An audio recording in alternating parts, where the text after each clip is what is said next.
Yabona le power le oyibiza ngokuthi wena umdali. Kuningi ongakwazi ngayo. Angithi okokuqala nje awuyazi nanokuthi createlani. What is the aim of yona le power ukuthi lokhu creator? Ibheke ephi ithini motive, ithini aim, ultimate aim, awazi lutho ngalento yayenza ukuthi yenzelani. Yabo? So makunjalo ke uma uyithola wena ungayazi purpose yakho nawe yokubala. Lokho vele ku common vele ngoba wazi nanokuthi umdali waya create. Kulula ke. Mungayazi purpose yakho, i-create wena. Yabo? Uzoyi-create kanjani ke yakhe purpose? Ngokwenza izinto that aligns with you.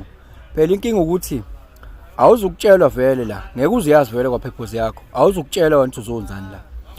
Wena uzonikeza kuphela ama confirmations ukuthi usendleleni right kuphela.